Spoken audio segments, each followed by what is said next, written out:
Baik teman-teman, kita pada hari ini coba untuk mempelajari DPA atau menginput DPA, di mana DPA ini merupakan amanat dari Permendagri nomor 20 tahun 2018. Dalam pasal 45, Kepala Desa menugaskan koordinasi pelaksana kegiatan yang sudah ditunjuk sesuai dengan tugasnya menyusun DPA paling lama 3 hari setelah APBDes ditetapkan. Nah, apa aja DPA itu isinya? Yang pertama RKAD. RKAD ini yang menyusun kaur keuangan. Ya, DPA isinya 3 komponen. Yang pertama RKAD yang menyusun kaur keuangan. Kemudian yang B, rencana kerja kegiatan desa, ini yang menyusun kaur kasih pelaksana kegiatan selain kaur keuangan. Kemudian C ini rencana anggaran biaya RAP yang menyusun kaur kasih pelaksana kegiatan. Penjelasannya apa aja? Yang pertama RKKD ini adalah rencana kegiatan dan anggaran desa sebagaimana dimaksud huruf B, huruf A ini. Itu isinya merinci setiap kegiatan. Kegiatan apa aja, rincian dari kegiatan. Bidang, subbidang, nah rekening belanja itu. Kemudian rincian kegiatannya apa aja, kemudian anggaran yang disediakan setiap item kegiatan itu. Kemudian rencana penarikannya. Rencana penarikannya bulan apa ya. Ini harus di-planning oleh keuangan. Karena untuk tahapan agar selesai di tahun anggaran ya. Kemudian untuk kegiatan planning penarikan untuk kegiatan ya. Kemudian yang keempat ini penjelasan dari huruf B, bahwasanya RKKD sebagaimana dimaksud huruf B ini itu merinci lokasi di mana pelaksanaan kegiatan. Kalau fisik dia di mana, di dusun berapa, volumenya berapa meter, kalau bangunan jalan ataupun kalau kegiatan berapa orang, berapa paket, berapa buah, berapa unit ya di sini. Kemudian biayanya, kemudian sasaran siapa, apakah warga ataupun siapa. Kemudian waktu pelaksanaan kapan. Nah ini kaur kasih pelaksana kegiatan yang ditunjuk ini harus memplanning kapan pelaksanaannya. Ini juga harus disesuaikan dengan kapan ditarik dananya, kemudian pelaksanaannya juga di planning. Jadi antara rencana penarikan sama pelaksanaan harus matching ya. Makanya kemudian perlu diverifikasi. Pelaksana kegiatan anggaran siapa, pelaksananya, kemudian tim yang melaksanakannya. Kemudian yang C, RAP itu penjelasannya adalah rencana anggaran biaya itu merinci satuan harga. Kalau dia semen berapa sak, kemudian kalau barang berapa, barang berapa buah, kalau kalau orang berapa OB ya, rincian. Nah, ini harus dipegang kaur kasih. Jadi DPA ini adalah dokumen yang dipegang kaur kasih pelaksana kegiatan. Sebuah kesalahan jika kaur kasih tidak memiliki DPA dalam rangka pelaksanaan kegiatannya. Yang mana misal nih paling pokok itu RAP ya. Jangan sampai kaur kasih pelaksana kegiatan nggak megang RAP. Bagaimana dia tahu apa yang mau dibelanjakan jika RAP saja nggak punya. Nah, tahapan dari penyusunannya adalah ini ya. Yang pertama, kepala desa memerintahkan maksimal 3 hari memerintahkan. Jadi kalau penetapan tanggal 31, kalau kepala desa memerintahkan maksimal memerintah itu di tanggal 3 Januari susun DPA. Kemudian korporasi menyusun DPA ini punya waktu 6 hari. Nah, kemudian disampaikan ke juru tulis untuk diverifikasi 15 hari. Kemudian disetujui oleh kepala desa. Habis itu kemudian DPA oke. Nah, kemudian untuk RAK ini Kaur Keuangan, kemudian Kaur Keuangan menyusun DPA perintah kepala desa, kemudian dilaksanakan ini 2 hari, kemudian diverifikasi oleh juru tulis, kemudian disampaikan kepala account oke. Nah, ini sama aja. Baik, kita coba input di Syskudes ya. Caranya kita masuk ke penganggaran, data entry penganggaran, kemudian ke anggaran kas desa, kemudian ke sekarang ini pendapatan ini RK tadi itu masuk ke RKAD ya, RKAD rencana kegiatan anggaran. Yang menyusun adalah Kaur Keuangan. Pendapatan dulu, kita planning pendapatan ya. Yang pertama kita klik load, yes. Nah, ini kita udah ditampilkan pendapatan tahun anggaran berjalan ya. Nah, caranya ini ada dua cara.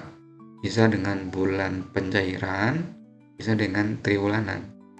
Jadi intinya Kaur Keuangan itu memplanning kapan sih cair DD-nya ini di bulan berapa. Ini kita harus membaginya ya. Kita coba simulasikan seperti ini. Nah, misal di pagu DD-nya adalah 700 juta ya. Kita harus mengetahui pagu RMEC-nya berapa di tahun 2025 ini ya.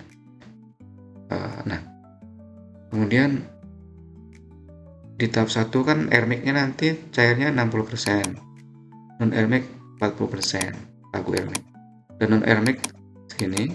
Nah, jadi kita total tahap 1 ini ditambah ini. Nah, ini planning di tahap 1 adalah 398 juta untuk ADD, untuk dana desa ya. Nah, ini kita planning Maret misalnya. Jadi kita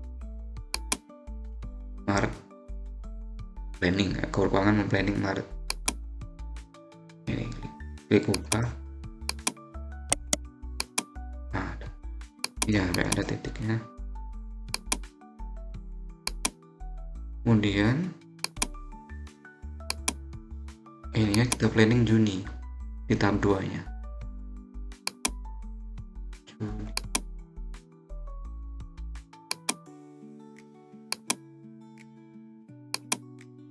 Nah, habis itu klik simpan. Nah, berhasil ya. Ini sudah memplanning menarik pencairan ada di bulan Maret sama bulan Juni. Ini 0. Kalau berhasil dia akan 0. Simpan. Jadi ini caranya. Tapi kita nggak bisa pakai triwulan karena ini ya bisa aja triwulan ya. Jadi persentase dia lebih mudah penjumlahannya di bulan pencairan. Kemudian untuk bagi hasil pajak atribusi ini kita buat bulanan bisa ya. Berarti kita buat sini. Ini dibuat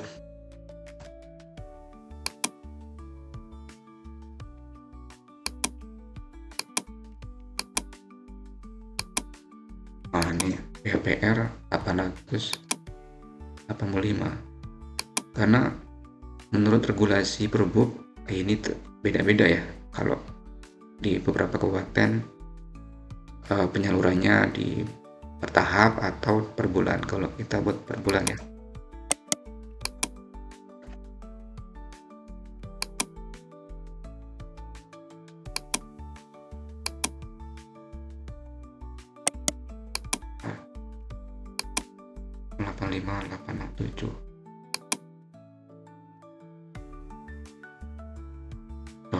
Klik ubah dulu ya.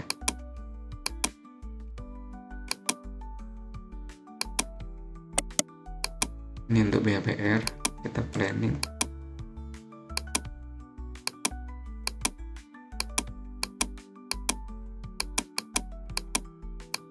Oke, klik simpan.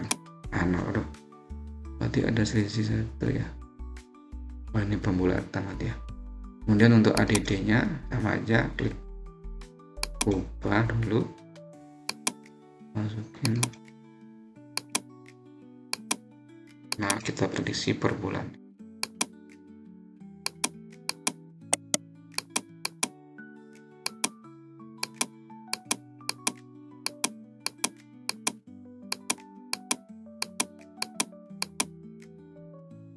Simpan. Oh, ini pembulatan ya. Oh, ini bisa kita tambahin ke sini ya. Walaupun ini apa namanya? Belum 0 ya. Seharusnya 0 ya. Ini teman-teman silakan taruh di sini ya. Misal 2,74 ini masukin ke sini. Oke, klik simpan. Ini udah berhasil menginput RKAD, rencana kegiatan dan anggaran kas, rencana kegiatan dan anggaran desa. Ini selesai, kemudian kita tutup. Sekarang ke belanja. Belanja ini adalah yang nyusun adalah koordinasi pelaksana kegiatan ya. Jadi sekali lagi saya ingatkan, koordinasi sebagai pelaksana kegiatan harus menyusun DPA, karena untuk juga pegangan sebagai pelaksana kan dia harus memegang dokumennya. Caranya klik belanja. Misal ini sampel ya, sampel di sini di bidang pelaksanaan pembangunan. Kemudian ini harus dilakukan satu-satu dia per kegiatan ya. Misal semua di sini ada penyelenggaraan posyandu ya. Nah, ini belum muncul anggaran kegiatannya, klik load. Yes. Nah, ini ada rincian ataupun rekening belanjanya. Nah, ini di planning oleh pelaksana kegiatan di bulan apa. Jadi SPP yang disusun itu semestinya merujuk pada planning di DPA ini. Misalnya makanan tambahan. Jadi makanan tambahan ini nggak harus habis dalam satu SPP ya. Harus habis, bisa kayak gini deh. Misal diklik ubah, di bulan Maret ini cair 20 juta ya. Diminta kasih meng-SPP kan 20 juta. Nah, nanti di tahap 2 minta lagi, misal di bulan Agustus ya, 14.800.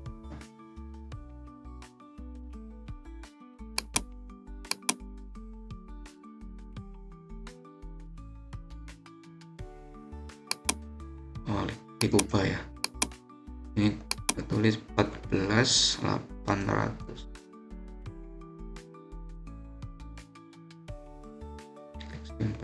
Nah, untuk makanan tambahan yang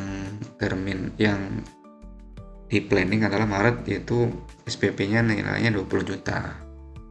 Kemudian bulan Juli SPP-nya 14 juta. Jadi nggak harus habis ya, diketeng bahasanya. Kemudian ada lagi makanan minum nih. Ini kalau sedikit bisa aja langsung ke bulan April misalnya 1.800.000. Klik simpan. Nah, semuanya harus rinci. Klik ubah. Ini makanan tambah lagi, misal di sini mau dilaksanakan di bulan April lagi 9 juta. Nah, ini sampel ya, bisa dibuat pertahapan ya. Kemudian ini 900.000, klik ubah. Untuk belanja seragam, ini anggaplah seumpama boleh ya, walaupun ini penjagaan stunting tapi ada seragam, semestinya nggak diperkenankan ya. Nah, ini anggaplah ini boleh ya, seumpama ya di sini. Klik simpan. Terus handle tugas. Wah, ini mau dibuat bertahap ya. Jadi planning silakan. Misal di sini 10 di bulan Juni, di planning di bulan Juni 17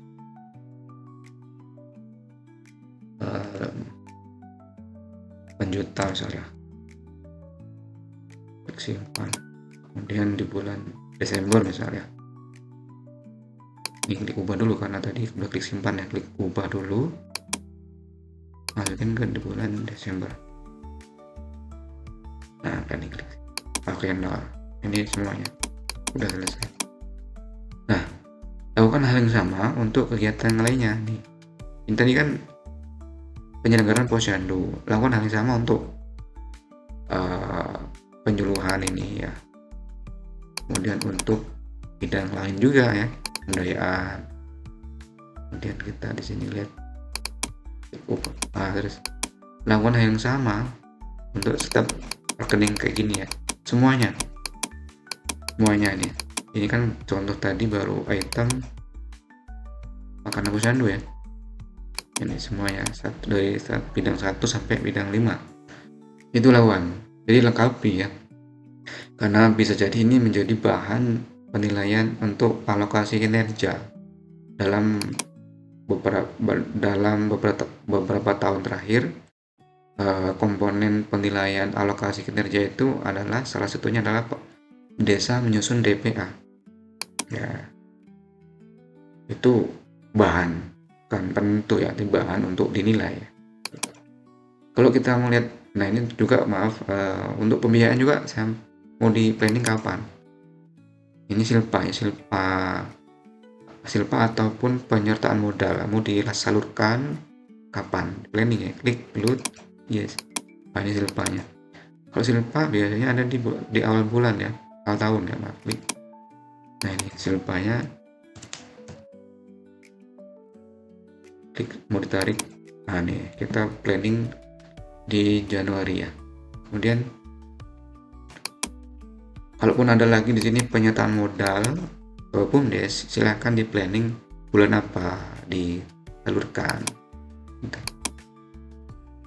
Nah kemudian kalau kita mau lihat hasilnya, kita ke laporan ke penganggaran ke DPA ya. Kalau udah lengkap biasanya muncul ya. Nah ini RKKD. Siapa yang membuat ada di sini?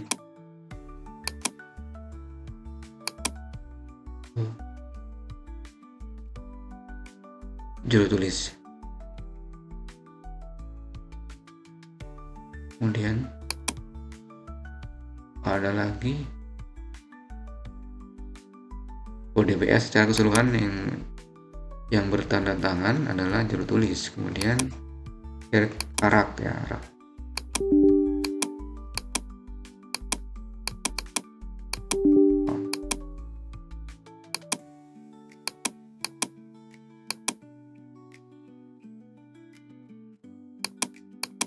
Nah ini udah lengkap ya. Oke, silakan dicek, dilengkapi, setelah itu dicetak ya. Baik, saya kira itu cara menyusun DPA yang merupakan amanat dari Permendagri nomor 20. Ini tugas Kawur Kasih ya. Yuk, demikian ya.